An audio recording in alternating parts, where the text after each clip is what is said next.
सूर्य तुम्हारी बुद्धि को प्रकाशित करने वाले देव हैं।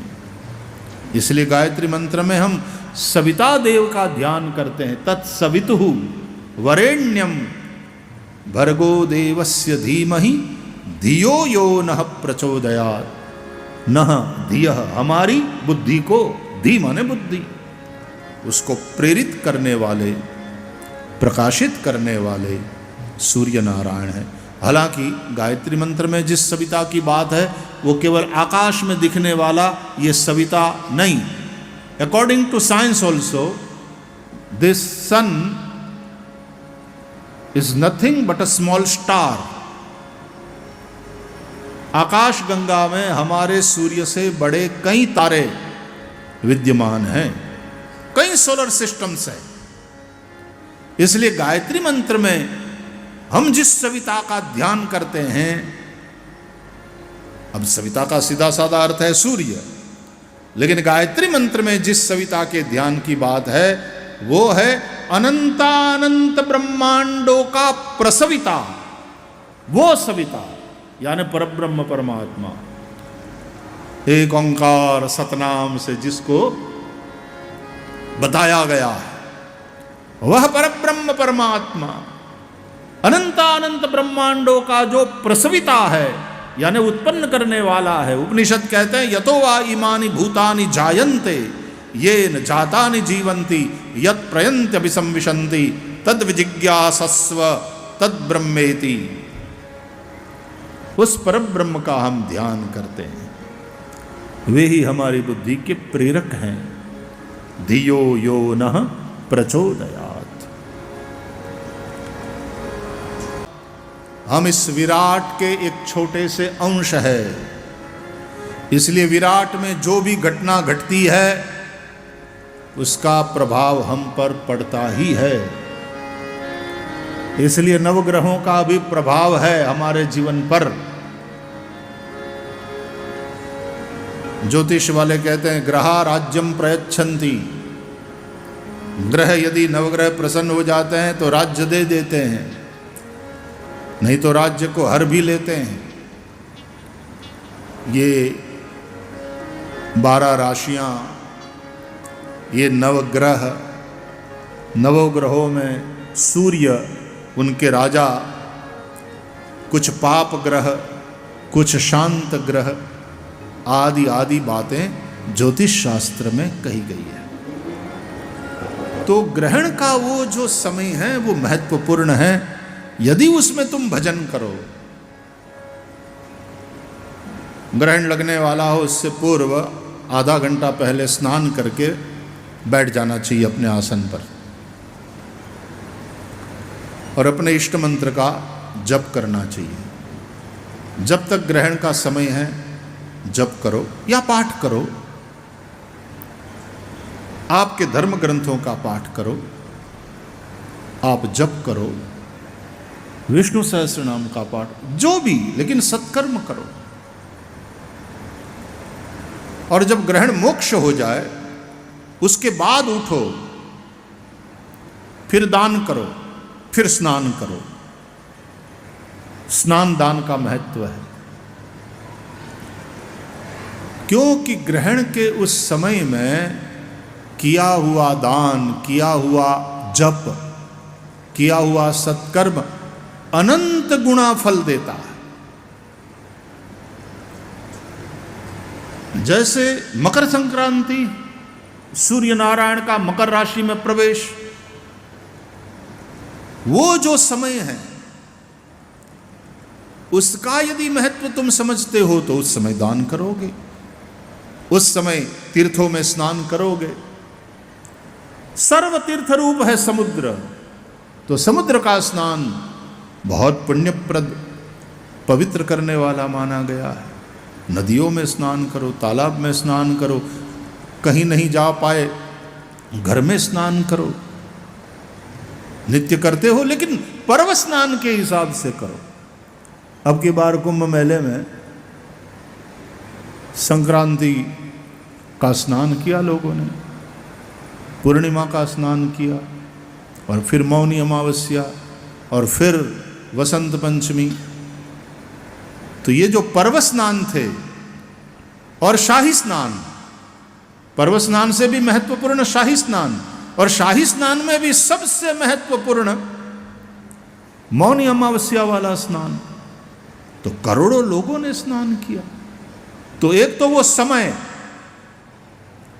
कुंभ का, वरना संगम तो 12 महीने हैं, चाहे जब कभी जाकर स्नान कर लो।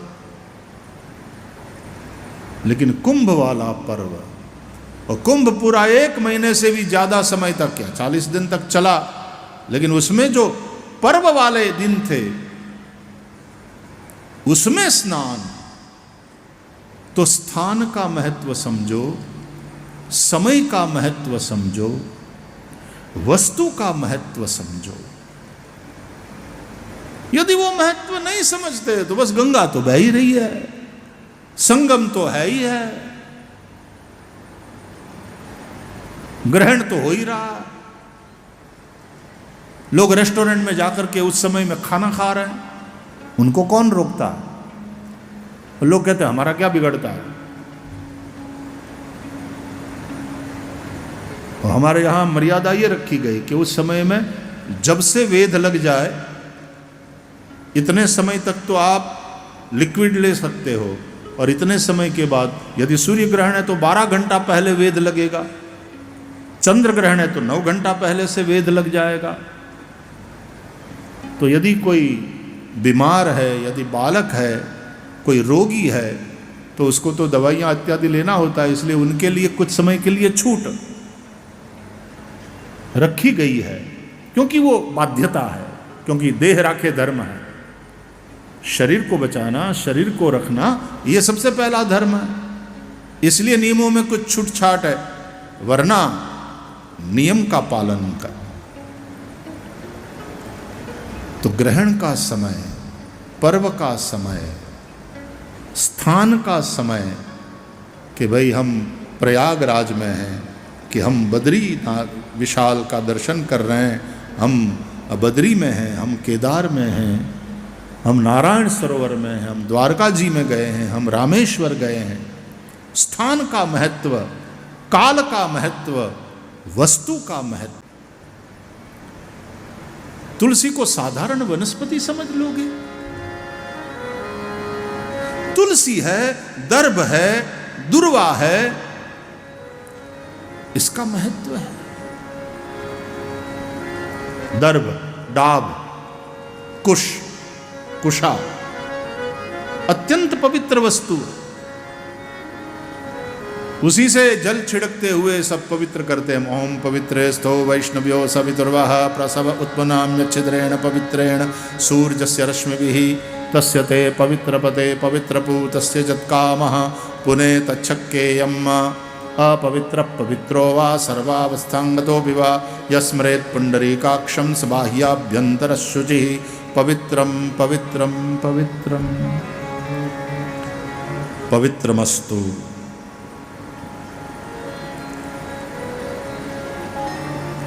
स्वास्थ्य की दृष्टि से, शारीरिक स्वास्थ्य की दृष्टि से स्वच्छता का महत्व है, क्लीनलीनेस, हाइजीन। और मानसिक स्वास्थ्य के हिसाब से पवित्रता का महत्व है।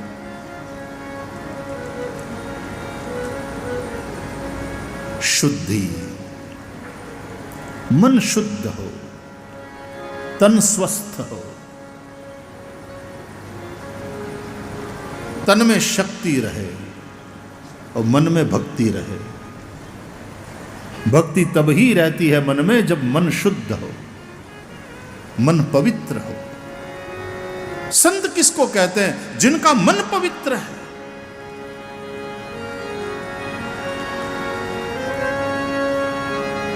पाप पहले मन में प्रवेश करता है, और मन में प्रवेश का द्वार है नेत्र और श्रोत्र। बुरा देखने से और बुरा सुनने से पाप मन में प्रवेश करता है। इन दोनों द्वारों से याद रखो, पाप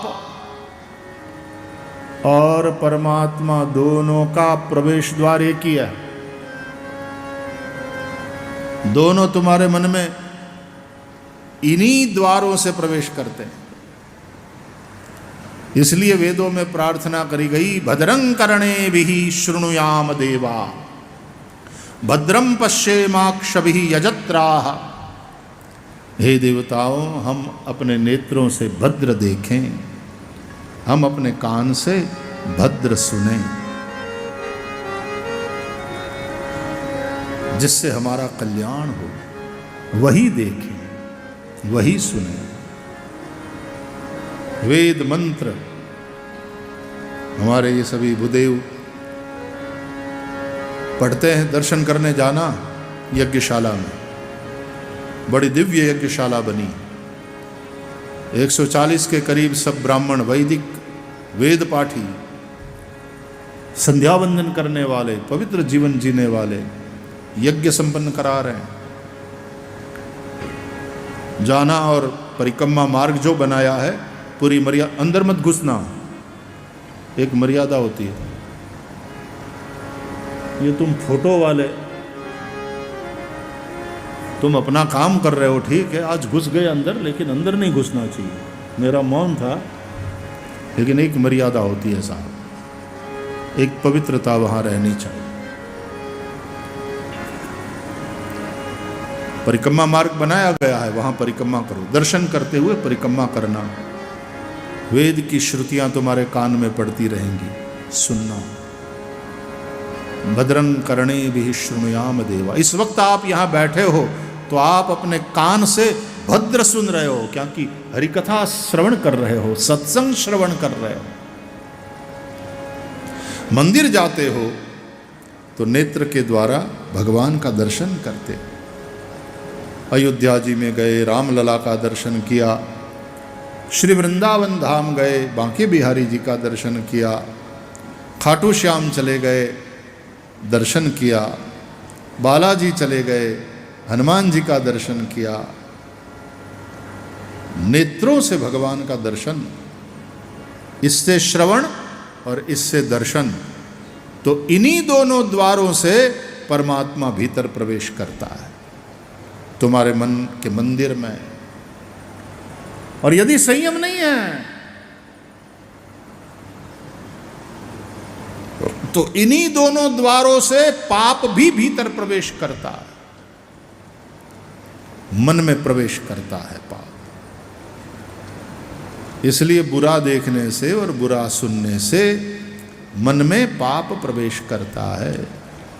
इसलिए शुरुआत इन दोनों इंद्रियों का संयम करने से होती है। नेत्र पर संयम, कान पर संयम। भद्रं कर्णेभिः शृणुयाम देवा, भद्रं पश्येमाक्षभिः यजत्राः। मन जितना पवित्र रहेगा, मन में प्रेम, मन में शांति। आजकल शांति कहाँ है? क्योंकि शुद्धि नहीं है तो शांति कहाँ टिकेगी? शांति वहीं रहती है जहां शुद्धि हो। आजकल बुद्धि तो बहुत बढ़ गई है, लेकिन शुद्धि का अभाव। न हमारे विचार शुद्ध है, न हमारी भावना शुद्ध है, न हमारे कर्म शुद्ध है। बुद्धि बहुत बढ़ गई, शुद्धि का अभाव, और इसलिए सर्वत्र संघर्ष, अशांति। तुमने देखा स्ट्रेस लेवल कितना बढ़ा हुआ है। विज्ञान और टेक्नोलॉजी अच्छी बात है, लेकिन उसी के चलते आज विज्ञान ने, टेक्नोलॉजी ने इंसान की जो दशा करी है, जिंदगी जो फास्ट मूव हो रही है, स्पर्धा जबरदस्त है, कंपटीशन गजब की है, बहुत स्पीडी जमाना बदल रहा।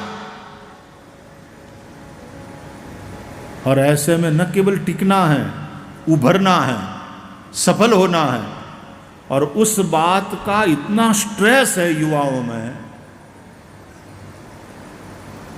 और उस स्ट्रेस के चलते, उस चिंता के चलते फिर अनेक प्रकार की समस्याएं, अनेक प्रकार के रोग।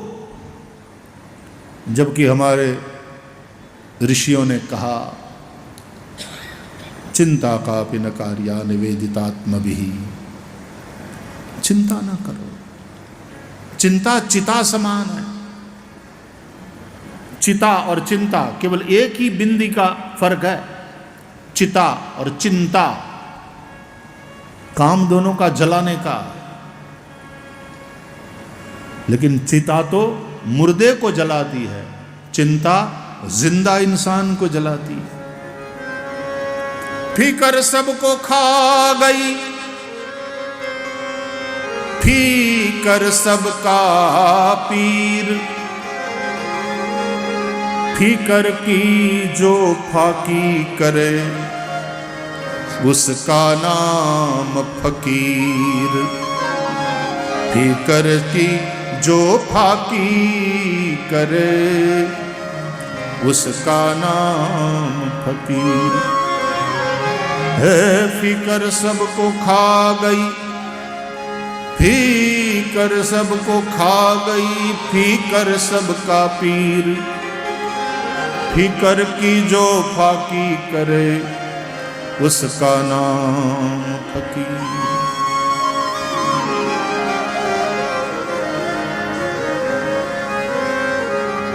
इसलिए कहते हैं जो भक्त है वो फिक्र नहीं करता, वो चिंता नहीं करता। क्यों? भगवान में भरोसा है, अपना काम करता है, बाकी छोड़ा है भगवान के ऊपर। भक्ति का अर्थ ही है ऐसा दृढ़ विश्वास। बिनु विश्वास भक्ति नहीं। तुलसीदास जी कहते हैं तेहि बिनु द्रवहि न राम, और राम कृपा बिनु सपने हु जीवन लह विश्राम। विश्वास, भरोसा, और वो विश्वास जहां है दृढ़ न चरणन, सूरदास जी केरो भरोसो दृढ़ न चरणन के, दृढ़ न चरणन केरो भरोसो दृढ़ न चरणन के, दृढ़ न चरणन केरो भरोसो दृढ़ न चरणन के, चरणन केरो भरोसो चरणन केरो। श्री वल्लभ नख चंद्र छटा बिन सब जग माही अंधेरो। श्री वल्लभ नख चंद्र छटा बिन सब जग माही अंधेरो। दृढ़ न चरणन केरो भरोसो दृढ़ न चरणन के, चरणन केरो भरोसो चरणन केरो। साधन और नहीं आकली में जासो होत निबेरो। साधन और नहीं आकली में जासो होत निबेरो। सूर कहा कहे दुबिध आंधरो, सूर कहा कहे दुबिध आंधरो। बिना मोल को चेरो भरोसो दृढ़ न चरणन के, दृढ़ न चरणन केरो भरोसो दृढ़ न चरणन के। श्री वल्लभ नख चंद्र छटा बिन सब जग माही अंधेर। दृढ़ चरणन केरो भरोसो, दृढ़ चरणन दृढ़ चरणन दृढ़ चरणन के।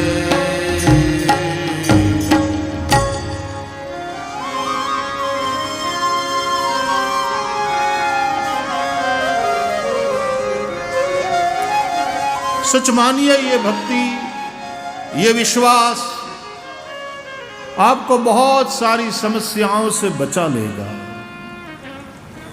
ये जो स्ट्रेस लेवल है ना, उसी विश्वास के चलते कम हो जाता है। और फिर भगवान में विश्वास, भगवान के वचनों में विश्वास कि दुखेषु अनुद्विग्न मनाः सुखेषु विगतस्पृहः। दुख में अनुद्विग्न मन रहे और सुख में स्पृहा रहित होकर के हम रहें। और फिर देखो बैलेंस ऑफ माइंड, मानसिक संतुलन कैसा अद्भुत बनता है। ये कला तुमने सीख ली तो that's the art of living. जीवन की कला वही है। बाकी तो संसार द्वंद्वमय है साहब। यहां सुख और दुख दोनों पहलवान कुश्ती लड़ रहे हैं संसार के अखाड़े में। कभी सुख को नीचे पटककर दुख नाम का पहलवान उसके ऊपर सवार हो जाता है, वो जीत जाता है, वो प्रभावी हो जाता है। और कभी दुख को पटककर सुख विजयी मुद्रा में खड़ा हो जाता है। लेकिन जब तक एक है तब तक दूसरा मरता नहीं, हारता है, मरता नहीं। आप समझ रहे हो मैं क्या कह रहा हूं? जब तक एक है दूसरा मरता नहीं। मरेंगे तो दोनों मरेंगे। और मजे की बात यह है कि जब दोनों मर जाए, दोनों न रहे, न सुख रहे न दुख रहे, उस स्थिति को आनंद कहते हैं।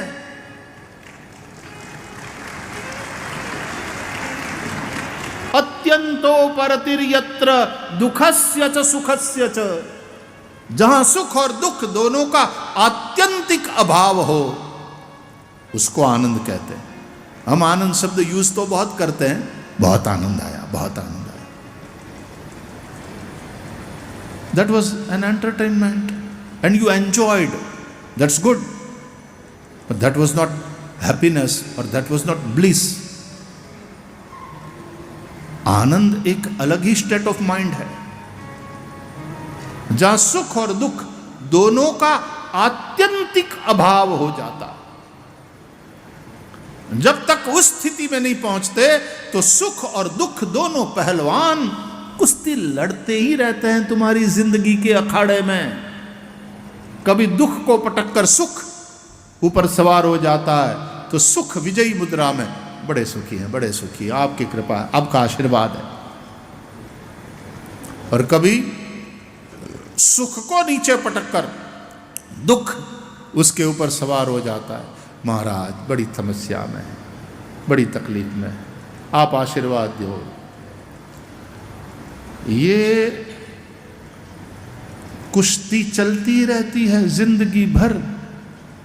और जब तक एक जिंदा है दूसरा जिंदा रहेगा। सुख है, वर्ल्डली प्लेजर, तो सामने दुख जिंदा है, याद रखो। तुमको पता है सुख की चाह में ही तुमने दुख को न्योता भी दे दिया है। इसलिए सुख की भी जहां चाह है, संतों ने यूं ही नहीं कह दिया कि चाह गई और चिंता गई, मनवा बेपरवाह, जिनको कछु न चाहिए वे शाहन के शाह। जब चाह गई तो चिंता गई, अब मनवा बेपरवाह, जिनको कछु न चाहिए वो शाहन के शाह। एक आदमी एक संत के पास गया, प्रणाम करके बोला, O master, I want peace, please guide me, मुझे शांति चाहिए, आई वॉन्ट पीस। तो संत ने कहा, it's very simple, very easy, remove your want first. वाक्य क्या है? 3 शब्द का, आई want piece. So remove your want.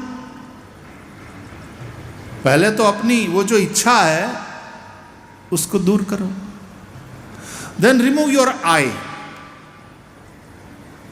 Gate rid of your I, your ego, the rest is peace. फिर जो बचता है वो शांति है ना। आई वॉन्ट पीस, वॉन्ट शब्द को हटाया, आई शब्द को हटाया, फिर क्या बच गया? पीस, शांति। तो मैं और मेरी जो कामनाएं हैं, इच्छाएं, चाह को छोड़ दो। या तो चाह को, ध्यान दो, संसारी है हम, या तो चाह रहित हो जाओ, और चाह रहित नहीं हो पाते तो चाह को प्रभु के साथ जोड़ दो। चाहो तो राम जी को चाहो, और चाहो तो राम जी से चाहो।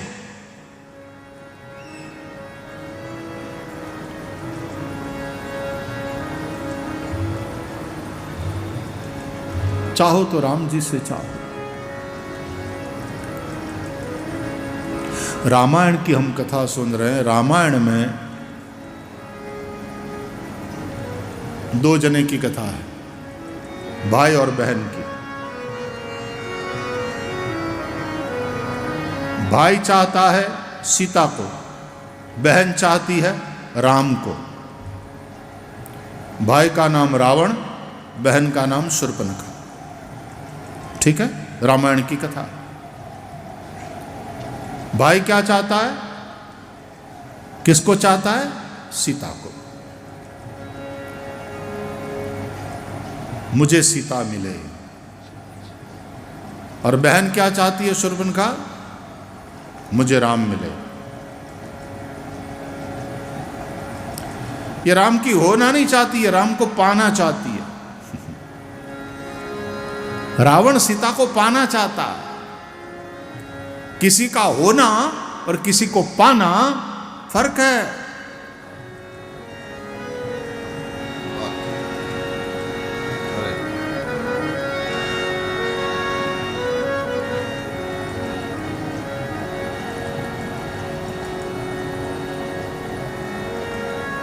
तो भाई ने क्या सोचा? भाई दिवे, सीता मतलब है शांति। शांति सीता समानीता आत्मा रामो विराजते। शांति रूपी सीता के साथ आत्मा राम, देखो कैसे सुंदर लग रहे हैं, विराजमान हो रहे हैं। आत्मा राम शांति रूपी सीता के साथ। तुम्हारा आत्मा राम भी यदि शांति रूपी सीता के साथ बैठा हो हृदय के सिंहासन पर, उसके जैसा कोई सुख नहीं। जीवन में शांति है तो सुख है, शांति नहीं तो अशांतस्य कुतः सुखम, भगवत गीता में भगवान कहते हैं। जिसके जीवन में शांति नहीं है, वो चाहे महलों में रह रहा हो, वो सुखी नहीं है, वो दुखी है, रो रहा है, आंसू बहा रहा। पहले भी रो रहा था जब पैसा नहीं था, अब भी रो रहा है जब पैसा बहुत हो गया। अब जरा एयर कंडीशन कमरे में रो रहा है, डनलो पिल्लो की गद्दी पर बैठकर रो रहा है, बड़े कंफर्टेबल सोफा सेट पर बैठकर रो रहा। पहले झोपड़ी में टूटी हुई खटिया पर बैठकर रोता था, पहले भी रो रहा, अब भी रो रहा, पहले भी दुखी हो रहा था, अब भी दुखी हो रहा। अब क्योंकि पैसा है तो कंफर्टेबली दुखी हो रहा, थोड़ा कंफर्टेबली दुखी हो रहा, लेकिन दुखी तो है। सुखी कौन है? जिसके जीवन में शांति है वही सुखी है। अशांतस्य कुतः सुखम।